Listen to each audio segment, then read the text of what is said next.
Namaskar, welcome to Ek Samvad at Arunim Ankuran. Today we are in conversation with the author of Asambhav Sambhav, Shri Rajiv Ranjan Mishra.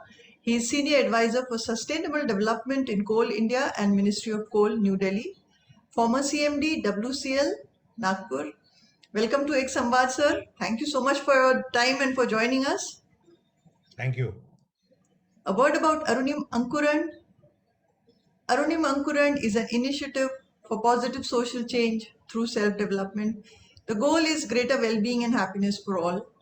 At Arunim Ankuran, we believe that each person is unique and special in some way, and we celebrate that difference. So today we'll talk to Rajiv Ranjan Mishra ji about his book. Sir, सबसे पहले तो आपको बहुत बहुत बधाई कि आपकी second book आ रही है. असंभव संभव was the first one. So ये इंस्पिरेशन आपको कहाँ से मिलता है? असल क्या होता है ना कि एक लेखक के लिए इंस्पिरेशन आम लोगों के बीच से ही मिलता है. असंभव संभव की किताब जब मैंने लिखी थी तो वो भी इंस्पिरेशन मुझे अपने जो हमारे सहकर्मी थे वेस्टर्न कोलफील्ड्स लिमिटेड में, मैं 6 साल से ज़्यादा थोड़े ज़्यादा रहा वहाँ. तो जब उन लोगों के साथ काम करता गया और समय बीतता गया तो बीच बीच में मन होता था कि जो भी चीज़ हो रहा है ये डॉक्यूमेंटेशन उसका होना चाहिए. एक बार हुआ भी, किसी दूसरे ने किया, फिर मौका नहीं मिला, समय नहीं मिला. लेकिन जब रिटायरमेंट का टाइम नज़दीक आता गया तब लोगों ने सजेस्ट किया कि आपने अपने बेहतरीन पीरियड को क्रॉस किया है वहाँ, और मुझे भी लगा कि हाँ, कर्मियों के साथ मेरा सहयोग अच्छा रहा है, तो मैंने उसको डॉक्यूमेंट किया. और यकीन जानिए बहुत माइन्यूटली देखना पड़ता है. जब if you right a book तो बहुत ही माइन्यूटली देखना पड़ता है. तो जब मैं ये किताब लिख रहा था तो पहली किताब जब मैंने लिखी तो मुझे वर्चुअली पूरे 6 साल को ट्रैवल करना पड़ा. एक एक दिन, एक एक पल को मैंने जिया और तब मैंने उसको कन्वर्ट किया. तो और वो किताब लोगों को पसंद आई और आप लोगों ने भी देखा. और जब मैं वो दूसरी किताब में लिख रहा था उसी समय मेरे दिमाग में बात आई कि मैं एक किताब में इतनी बड़ी धरोहर को बटोर नहीं पाऊंगा, यह मुश्किल होगा मेरे लिए, क्योंकि वो किताब बड़ी हो जाएगी. और दरअसल उसी समय में जब पहली किताब में लिख रहा था तभी दूसरी किताब की नींव पड़ चुकी थी. उसी समय हमने ये निर्णय लिया कि पहली किताब में तो सबको कवर नहीं कर पाऊंगा. पहली किताब में कहानी है, कैसे आगे बढ़ी कंपनी, कैसे क्या हुआ, लेकिन किसने बढ़ाया उसे, कौन थे वो लोग, कैसी उनकी जिंदगी है, कैसे जीते हैं वो लोग, कैसा बचपन बीता उनका, किस तरह से कठिनाइयों में काम करते हैं. तो जब वो दिमाग में बात आई तो हमने कहा एक दूसरी किताब भी लिखेंगे. और जब दूसरी किताब की नींव पड़ रही थी तब तीसरी किताब की नींव पड़ चुकी है, जबकि ये कहा कि ये दूसरी किताब भी अब कम पड़ेगी तो क्यों नहीं हम तीसरी पर भी जाएं. तो इसीलिए प्रज्ञा जी ये एक ट्रायलॉजी की तरह किताब लिखी जा रही है. ट्रायलॉजी की पहली किताब असंभव संभव हुई, दूसरी किताब आसमां में सुराग होने जा रही है, और तीसरी किताब आप लोगों के सामने फिर अगले 5 से 6 महीने में निकल कर आएगी. तो दरअसल हमारे कोयला कर्मी जो हमारे साथ हम लोगों ने काम किया, उनका इंस्पिरेशन मेरे साथ रहा, जिसके कारण ये किताबें निकल पाई हैं. So, सर ये जो आपकी नई वाली जो बुक आ रही है इसमें से कुछ ऐसी स्टोरीज हैं या क्या है? Can you just give us a bit of an idea? असल क्या है ना कि कोयला उद्योग में मैंने इसमें कहना चाहा है कि ये जो इसका जो शीर्षक है इस किताब का वो है आसमां में सुराग. आप लोगों ने सभी ने सुना होगा दुष्यंत कुमार जी की वो 2 लाइनें हैं कि कौन कहता है कि आसमां में सुराग नहीं होता, एक पत्थर को तबीयत से उछालो यारो. तो दरअसल क्या है कि हमारे जो कोयला कर्मी हैं वो रोज तबीयत से पत्थर उछालते हैं और रोज आसमान में सुराग करते हैं. ये बाहरी दुनिया को नहीं पता है. ये हम लोगों ने उसमें काम किया, हम लोग उनके साथ रहे, हम लोग बता सकते हैं कि हाँ सही में कितनी कठिनाई, कितना परिश्रम है उनका. लेकिन ये बाहरी दुनिया नहीं जानती है. कोयला कर्मियों पर, कोल इंडस्ट्री पर कम लिखा गया. दरअसल हम लोग थोड़े कोयला उद्योग वाले लोग इस मामले में कंजूस रहे कि अच्छी चीजें भी हम लोगों ने की तो उसका प्रचार प्रसार नहीं हो पाया. वहीं छिटपुट कुछ कुछ लोगों ने अपने अपने रिजीम की किताब लिखी, लेकिन इन जनरल एक कोल वर्कर क्या सोचता है, कैसी जिंदगी है उसकी, कैसे वो खड़ा हुआ, क्यों आया इस प्रोफेशन में, जरूरत नहीं थी आने की, कुछ दूसरा भी काम कर सकता था, क्यों आया इस प्रोफेशन में, ऐसा प्रोफेशन जो कि 24x7 सातों दिन हर महीने 300 दिन और 365 दिन चलता है, जमीन के नीचे, जमीन के ऊपर, बरसात में, गर्मी में, जाड़े में। तो वो क्यों आया आखिर, वो क्या क्या रीजन रहा। तो ऐसे कुछ सिंबॉलिक, सभी वर्कर्स को तो हम कवर नहीं कर पाएंगे, लेकिन कुछ ऐसी कहानियां मुझे नजर आई जिसमें मुझे लगा कि ये कहानी जब लिखी जाएगी, इस कहानी के बारे में जब लोग जानेंगे, तो एक तो उनको प्रेरणा भी मिलेगी, और दूसरी बात वो जानेंगे कि आखिर क्या कठिनाई है, किस कठिनाई से कोयला निकलता है। प्रज्ञा जी, कोयला जब निकलता है तो ईंधन के रूप में बिजली घरों में जाता है, और आज हम और आप जो इस पंखे के नीचे या बिजली के नीचे बैठे हैं, उसके पीछे कोयला है ईंधन के रूप में। ये लोग नहीं समझते हैं, लोग इसके बारे में अनभिज्ञ हैं। गलती उनकी नहीं है, कभी बताया नहीं गया।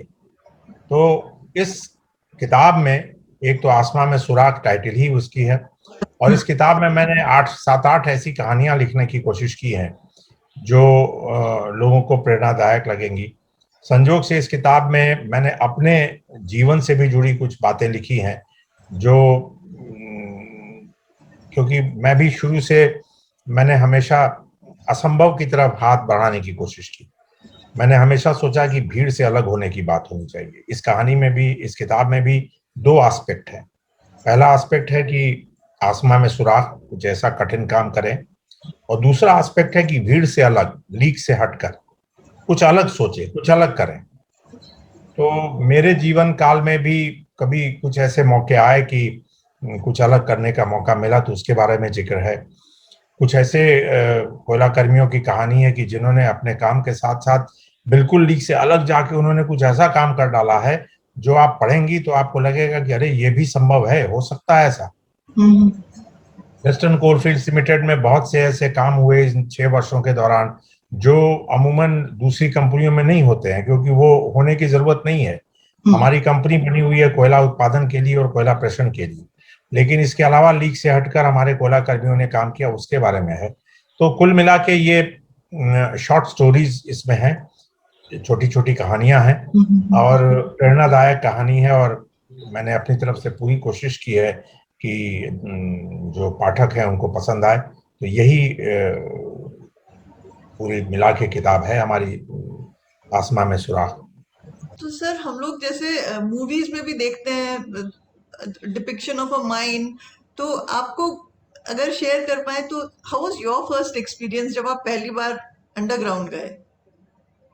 क्योंकि हम लोग सिर्फ उसके बारे में सुनते हैं, but how did you feel that experience was? देखिए, एक अच्छा प्रश्न आपने किया है। इस किताब में एक ऐसा चैप्टर है जो जब पाठक पढ़ेंगे तो वर्चुअली वो अंडरग्राउंड माइन को ट्रेवल करेंगे। मैंने ये कोशिश की है बताने की कि अंडरग्राउंड माइन में क्या होता है, कैसे लोग अंदर जाते हैं। इसमें एक ऐसी एक कहानी है, जो एक कोयला कर्मी है जो अंडरग्राउंड माइन में काम करता है। उसने कभी नहीं चाहा कि वो अंडरग्राउंड माइन में काम करे। उसके जीवन में लक्ष्य था इंजीनियर बनने का, और वो इंजीनियर बनना चाहता था। पिता भी चाहते थे कि बेटा इंजीनियर बने, लेकिन संयोग ऐसा हुआ कि बीच में पिता की मृत्यु हो गई, और वो सबसे बड़ा बेटा था। और घर में उसका छोटा भाई जो भी इंजीनियर बनना चाहता था, तो अब घर में उसके सामने आ गया प्रश्न कि घर कौन चलाएगा। तो इसके कारण उसको कोयला खदान में नौकरी करनी पड़ी। कोयला खदान में नौकरी करते करते वो इंजीनियर नहीं बन पाया, लेकिन उसने अपने भाई को इंजीनियर बनाया। तो उस व्यक्ति के आंखों से मैंने कोयला खदान में ट्रैवल लोगों को कराया है कि वो उसने कहा मुझे, जब मैं उससे बात कर रहा था तो मैंने पूछा उससे कि जो पहले दिन तुम गए तो क्या हुआ। तो हमारे यहाँ अमूमन जो खदानें हैं वो इंक्लाइन है, मतलब कहीं कहीं जो है वो लिफ्ट की तरह, शाफ्ट की तरह लोग जाते हैं अंदर, और कहीं कहीं क्या होता है कि वो ऊपर से सतह से ही धीरे धीरे ढाल पर उतरते चले जाते हैं नीचे, और कोयला खदान में नीचे गहराई में जाते हैं। तो वो जो पहले दिन जा रहा था तो थोड़ी दूर तक तो बाहर की रोशनी नजर आई, और जैसे जैसे अंधेरा होता गया, जिसके साथ जा रहा था उसके हाथ को कस के पकड़ के अंदर घुस रहा था, और बगल से दीवार से पानी गिरने की आवाज, नीचे जमीन पर उसके पैरों के नीचे पानी। तो उनसे पूछा कि ये पानी कहाँ है, तो लोगों ने कहा कि साहब ये खनन के समय पानी निकलता है। और थोड़े आगे बढ़ने पर उसे कहीं कहीं दूर से आवाज सुनाई दे रही थी, कहीं दूर से बिजली नजर आ रही थी। तो लोगों ने कहा कि ये हेलमेट की रोशनी है। वो पूरी सज्जा के साथ अंदर गया, और अचानक एक बार जब वो अंदर गया, और अचानक थोड़ी देर के बाद एक बहुत जोर का धमाका हुआ। वो वर्चुअली चिल्लाकर अपने जो सहयोगी था उससे लिपट गया और कहा कि बचाओ मुझे। वो सहयोगी हंसने लगा, उसने कहा कि आज पहला दिन है इसलिए तुमको नहीं पता है, ये रोज का सिलसिला है। ये अंदर में जब कोयला निकाला जाता है तो ब्लास्टिंग करके निकाला जाता है। तो ये पूरी कहानी है। ये एक्चुअली ऐसे अगर किसी को बताएं कि अंडरग्राउंड माइन क्या होता है तो बड़ा वो लेख की तरह होगा, लेकिन मैंने एक वर्कर की आंखों से उसको उसकी तरफ से मैंने ट्रेवल किया है उस अंडरग्राउंड माइन में, और बिल्कुल डीप इनसाइड डाउन बिलो बहुत गहराई तक ट्रेवल किया है। तो जब आप उस कहानी को पढ़ेंगी तो आपको लगेगा कि आपने भी उस वर्कर के थ्रू उस अंडरग्राउंड माइन को ट्रेवल किया है। उसी तरह ओपन कास्ट माइन, जो अमूमन दिखने में बड़ा आसान लगता है, वहां क्या दिक्कत होती है वो भी अगर मैं ऐसे बताता कि ओपन कास्ट माइन क्या होता है तो लगता है जैसे टेक्स्ट बुक है, लेकिन उसमें मैंने एक कहानी के तौर पर एक व्यक्ति के आंखों से मैंने ट्रेवल कराया है। उस व्यक्ति के जीवन के बारे में बताया है, और उस ओपन कास्ट माइन के बारे में बताया है। तो कहने का मतलब है कि ये किताब मैंने रोचक बनाने की कोशिश की है कि तकनीकी चीजें भी लोग कहानी के तौर पर पढ़ें, क्योंकि बाहरी दुनिया में लोग बहुत चीजें नहीं जानते हैं तकनीकी चीज कोयला के बारे में, तो उनको बहुत बातें नहीं समझ में आएंगी अगर बहुत चीज तकनीकी कही जाएगी। तो इस किताब में यही कोशिश की गई है कि सरल भाषा में, आपने देखा होगा कि असंभव संभव को भी मैंने बोलचाल की भाषा में लिखी।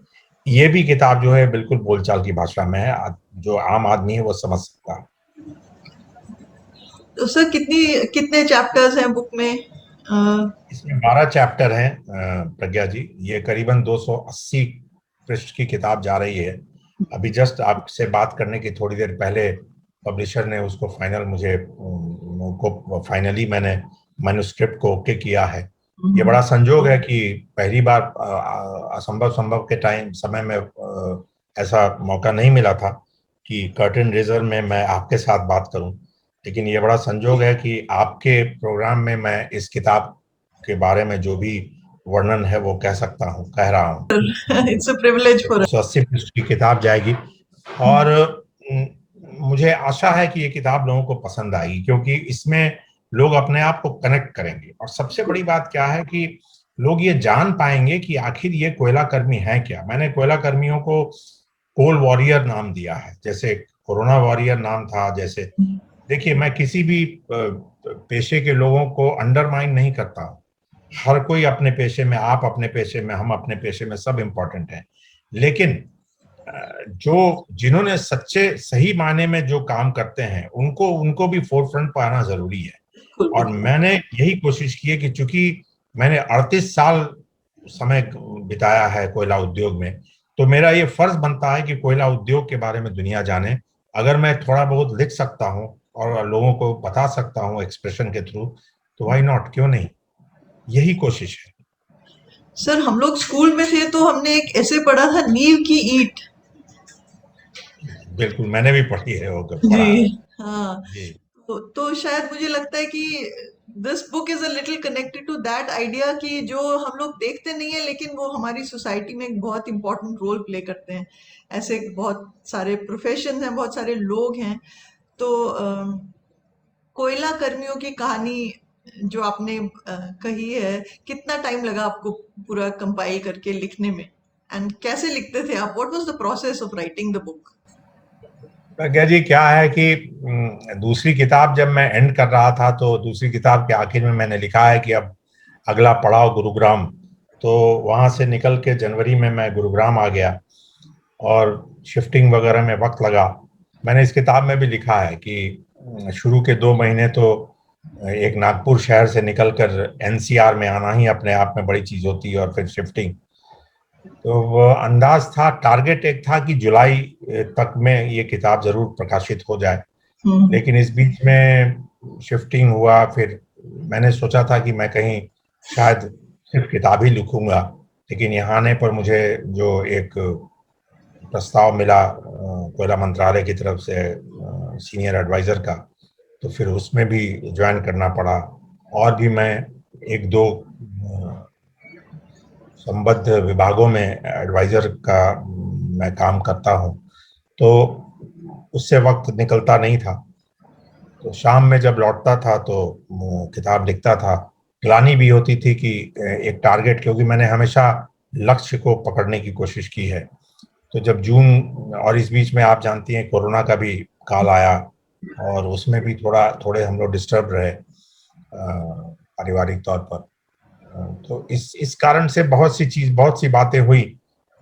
तो लेकिन मैंने कोशिश की कि डेडलाइन अब जुलाई की पकड़ पाऊं।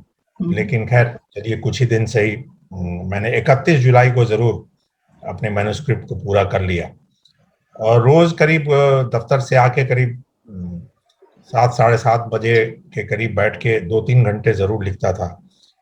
मैं लैपटॉप पर, मेरी स्पीड अच्छी है हिंदी लिखने की, तो एक टारगेट बना के हमेशा चलता था कि आज 2000 शब्द लिखूंगा, आज 3000 शब्द लिखूंगा। और उस हिसाब से कठिन था। ये करीबन 80,000 शब्दों की किताब है। 80,000 शब्द सिर्फ शब्द नहीं है, वो दिमाग से सोची गई एक रचना है, जिनको सोचना, ड्रामेटाइज करना, और फिर जमीन पर उतारना, फिर लैपटॉप पर लाना, तो कठिन होता है किताब लिखना। वैसे मैं ही अकेला नहीं हूँ जिसने किताब लिखी है, उससे बहुत बड़े बड़े राइटर्स हैं। बट लगता है कि अगर ये जरूर मन होता था कि सुकून से कहीं अगर 10 दिन जाके पहाड़ों पर बैठ के किताब लिखने का होता तो लिख के चला आता, लेकिन हर चीज संभव नहीं होता है। तो इसीलिए ये जो किताब है, इसमें बड़ी अच्छी बात ये भी हुई है कि ये किताब की जो खबर बाहर की दुनिया को मिली है, तो मुझे नहीं पता है, लेकिन ये बात जरूर है कि इस किताब में जो कहानियां हैं, इस पर हो सकता है आगे चलकर ये कहानी आपको सेल्यूलॉइड पर भी नजर आने की संभावना बन सकती है। क्योंकि ये जैसे कहानियां लिखी गई हैं, आजकल बहुत से प्लेटफॉर्म आ गए हैं, ओटीटी प्लेटफॉर्म और ये प्लेटफॉर्म वो प्लेटफॉर्म, तो मुझे नहीं मालूम है, लेकिन लोगों ने इच्छा जाहिर की है। ये कभी मौका लगा तो इसके बारे में विस्तार से बाद में बताऊंगा, क्योंकि अभी ये बड़े फ्लूइड स्टेज में है। बिल्कुल बिल्कुल। तो सर, परिवार का क्या रोल रहा आपका? क्योंकि हम लोग जब कुछ ऐसा काम करते हैं तो जो इमीडिएट एनवायरनमेंट है वो बहुत इम्पोर्टेंट रहता है। तो मेरी पत्नी और मैं हूँ, बच्चे नहीं हैं, यहाँ पर विदेश में हैं। तो हाँ, पत्नी को जरूर दिक्कत होती थी कि कभी ऐसा कोई इम्पोर्टेंट अगर कुछ इशू आता था और मैं बैठ के लिखता था तो थोड़ी सी दिक्कत होती थी, लेकिन मैंने कोशिश की कि एडजस्ट करके चलूं। इसीलिए मैंने बताया ना कि जब शिफ्टिंग की बात हुई थी तो उस समय सिर्फ शिफ्टिंग की बात हो रही थी, किताब मेरे सेकंड इस पर था, प्रायोरिटी पर था। लेकिन जब थोड़ा बहुत एडजस्ट हो गया तो मैंने सोचा कि शिफ्टिंग तो होता ही रहेगा, घर गृहस्थी एक दिन में तो सेट होगी नहीं, चलो अब शुरू करते हैं। और तब फिर मैंने इस किताब को सीरियसली फिर से लिखना शुरू किया मैंने मार्च में, और मार्च से लिखना शुरू किया।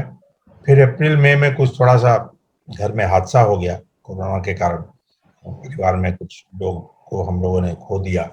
उस समय थोड़ा क्या होता है कि दिमागी तौर पर भी आपको स्टेबल होना होगा किताब लिखने के लिए, तो उन सब कारण से थोड़ा फिर ब्रेक लगा करते कराते। लेकिन मुझे खुशी हुई है कि मैंने जुलाई का जो टारगेट रखा था वो 31, और जुलाई का टारगेट मैंने अभी नहीं रखा था, मैंने जनवरी में ही रखा था कि जुलाई में जरूर खत्म करूंगा इसको। और 31 जुलाई को मैंने मैन्युस्क्रिप्ट को खत्म किया, और मुझे उम्मीद है कि ये अभी इसके रिस्पॉन्स अच्छे आ रहे हैं, लोगों ने इसके बारे में मुझसे जानकारी इकट्ठी करनी शुरू कर दी है, और मुझे अंदाज है कि ये किताब भी लोगों को पसंद आएगी। 12 तारीख या 13 तारीख को ये किताब अमेजोन पर पोस्ट हो जाएगी, और उसके 4 से 5 दिन के अंदर में जो फिजिकल कॉपी है वो मिलनी शुरू हो जाएगी। तो यही है प्रज्ञा जी। आसमां में सुराख। बहुत इसका जो टाइटल है सर, वो आपको कहाँ कैसे आइडिया आया ये टाइटल रखने का बुक का? क्या होता है ना कि मैंने हमेशा लीक से हटकर काम करने की कोशिश की। मेरी कहानी पढ़ेंगी इस किताब में तब आपको समझ में आएगी। ये अभी की बात नहीं है, जब मैं स्कूल में पढ़ता था तब भी मैं लीक से हटकर काम करने की कोशिश करता था। और मैं सोचता हूँ कि जो लीक से हटकर काम करते हैं और कुछ अलग करते हैं वो आसमान में सुराग कर पाते हैं। ऐसा नहीं है कि आम आदमी आसमान में सुराग नहीं करता है। हर कोई रोज जिंदगी अगर आप जीती हैं तो आप रोज आसमान में सुराग करती हैं। लेकिन हाँ, कुछ अलग करने, मैंने कहा है कि भीड़ का हिस्सा, मैंने हमेशा कहा है कि भीड़ में बन कर रहो। भीड़ हौसला देती है लेकिन अपनी पहचान आपकी चली जाती है। पहचान बनाकर भीड़ में अगर रहो तब बात बनती है, और पहचान बनाकर अगर भीड़ में रहेंगी तो जरूर आसमान में सुराग करेंगी, तभी पहचान बन पाएगी, नहीं तो नहीं बन पाएगी।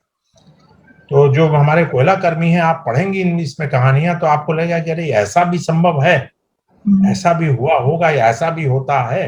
लोग इसको जरूर, इसके बाद से लोग हमारे कोयला कर्मी को जरूर अलग नजर से देखेंगे, और यही मेरा ध्येय था। और तीसरी किताब आते आते तक मैं ये कोशिश करूंगा कि कोयला उद्योग के बारे में दुनिया अच्छी तरह जान जाए। सर बहुत बहुत आपको मुबारक हो, बधाई हो। एंड जो आपकी नई बुक ऑलरेडी लिखनी शुरू की है आपने, उसके लिए हम हमारी शुभकामनाएं हैं। एंड आई होप आपने जो टारगेट, एज ऑलवेज आप एक टारगेट रख के चल रहे होंगे, तो विल डिस्कस। उसका टाइटल आपने सोच लिया है या अभी इट्स? बिल्कुल। ये ट्रायोलॉजी का टाइटल पहले ही दिन जब असंभव संभव लिख रहा था तभी तीनों के टाइटल, बट तीसरे के टाइटल को अभी मैं आपको नहीं बता पाऊंगा। बिल्कुल। लेकिन यही बता दूं कि सबके की शुरुआत अ अक्षर से ही है। अच्छा। असंभव सो संभव, आसमां में सुराख, और वो भी अ से ही होगा। Okay, so that puzzle remains जब तक कि आपकी बुक नहीं रिलीज होती है। So thank you so much sir for your time. और बहुत हम आशा करते हैं कि आपकी बुक एक बेस्ट सेलर बनेगी। एंड सबसे अच्छी बात यह है कि जिनके बारे में बताना जरूरी है लेकिन बताते नहीं है, आपने उनकी कहानी कही है। So I think that's a real contribution from your side to the industry in which you work. And Arunim Ankuran is grateful to you for your time. और हम आपकी जब थर्ड बुक आएगी, we hope we can meet again. Right, बहुत बहुत thank you. धन्यवाद। Thank you very धन्यवाद, much. Thank you. Thank you.